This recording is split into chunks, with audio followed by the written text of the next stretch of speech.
Τι είναι τούτο?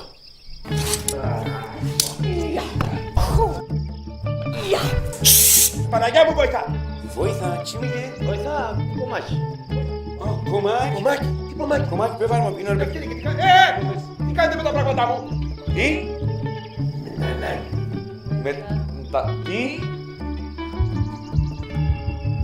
Μετανάστες! Κατάλαβες, αφήνουν τις καλύβες τους και έρχονται στην Ελλάδα. Δεν ξέρουν να διαβάζουν, δεν ξέρουν να γράφουν, δεν τους έχει καλέσει κανείς και είμαι τώρα εγώ υποχρεωμένος να πληρώνω για το σχολείο των παιδιών μου.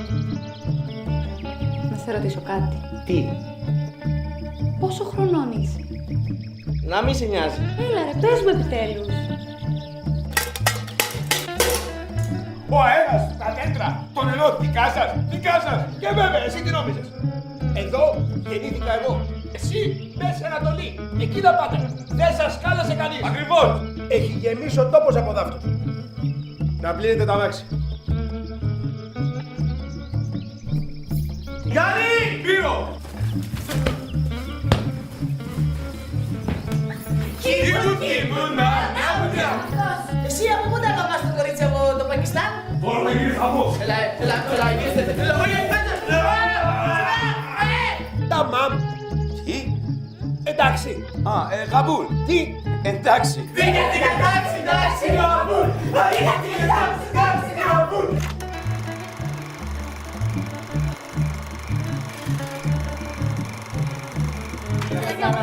Δεν θα λέγαμε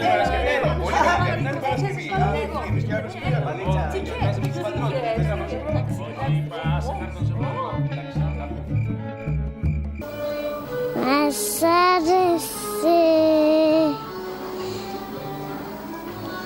που τραγουδάνε. Και εσένα? Το κορίτσι. Γενικά όλα μ' άρεσαν. Δεν έχω όλα μ' άρεσαν.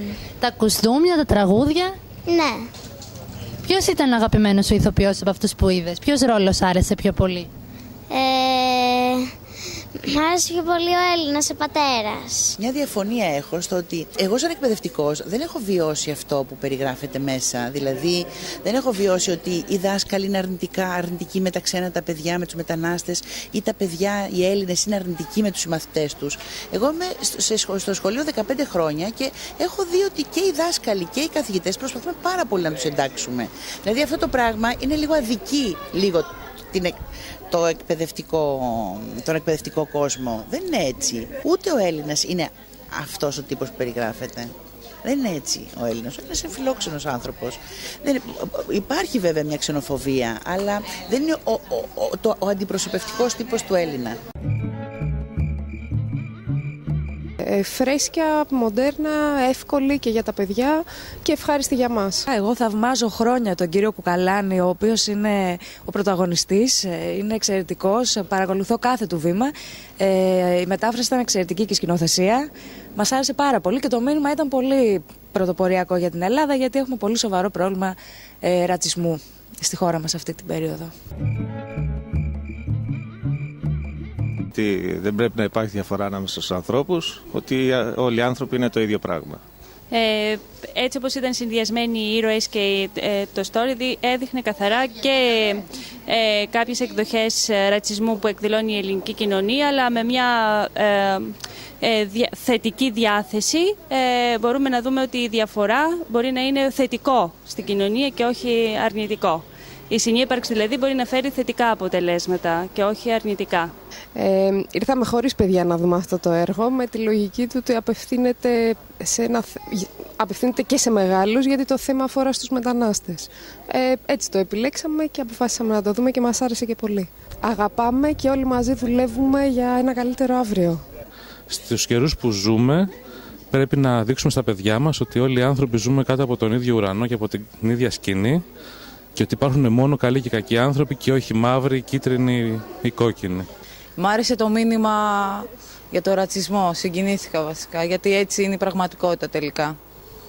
Νομίζω ότι ήταν πάρα πολύ επίκαιρο, γιατί διανύουμε μέρες όπου ο ρατσισμός είναι σε έξαρση και ήταν πάρα πολύ συγκινητική παράσταση, δηλαδή πραγματικά είμαι συγκινημένη, και γέλιο και κλάμα, και ήταν ένα δυνατό μήνυμα ανθρωπιάς πάνω απ' όλα.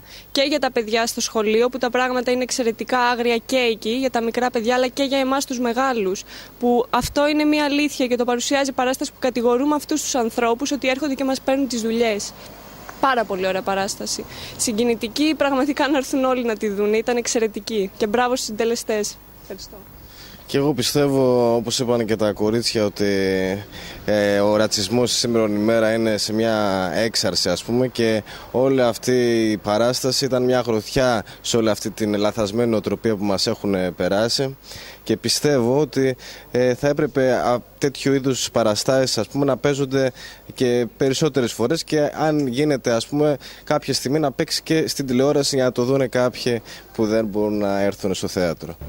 Ακούσαμε λοιπόν τις απόψεις μικρών και μεγάλων θεατών που βρέθηκαν στο Θέατρο Πορεία για να παρακολουθήσουν την παράσταση «Μια γιορτή στον Ουριάν». Το Only Theater ήταν εδώ.